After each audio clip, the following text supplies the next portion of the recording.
Napansin mo na ba na yung dumi mo ay parang may buo pang buto or beans? Tapos parang hindi pa siya natunaw.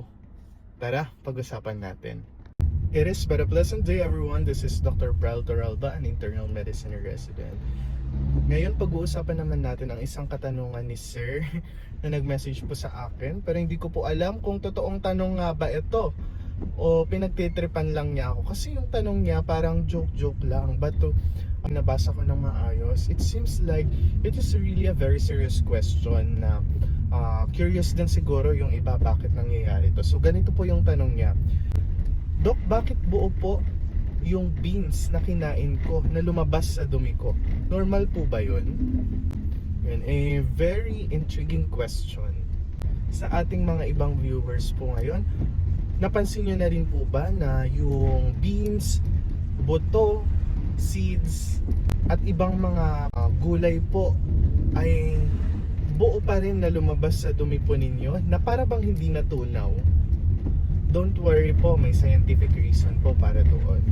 Yung outer skin po ng mga beans, seeds, corn, at iba pang mga gulay ay gawa po sa cellulose or isa pong insoluble fiber. And ang katawan po natin, lalong-lalo na ang digestive system, ay wala pong enzyme or kakayahan pong tunawin ang insoluble fiber po na ito, yung cellulose. Ibig sabihin po, wala po tayo yung tinatawag na cellulase enzyme. That is why hindi po natin kayang i-break down ang mga cellulose or mga pagkain po na merong cellulose sa kanilang mga component. Kaya po kapag kumain po tayo ng mga ganito na may cellulose po, nakikita pa rin natin yung buong yan na hindi tunaw sa ating dumi. Kaya po kahit kumain tayo ng maayos, buo pa rin yung balat po ng mga ito na makikita natin sa dumi or tae po natin. Pero yung loob o laman ng buto at gulay ay naa-absorb pa rin natin. Kaya don't worry po, hindi po nasasayang ang mga kinakain po natin. In short, normal lang po ito. It just shows na kumakain po kayo ng fiber, which is good for digestion, pampalambot po ng tae or dumi, at nakakaiwas din po tayo ng mga colon problems.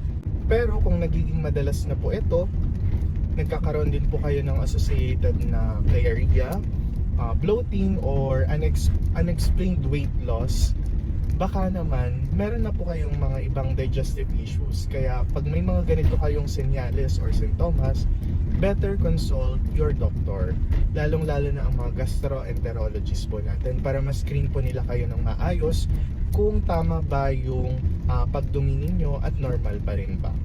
Pero don't you worry po, pagka occasionally nakakakita po kayo ng ganito sa inyong dumi, normal pa rin naman po ito. Maraming salamat po sa pakikinig po sa atin ulit ngayon. Kung nagustuhan nyo po yung mga question and answer natin, pwede po kayong mag-send ng questions nyo po sa ating comment section po sa baba or sa ating direct message po sa akin para po masagutan po natin sa mga susunod na videos. Thank you so much and sana po patuloy nyo pong subaybayan ang ating mga videos po sa Norms. Maraming salamat po sa continued support.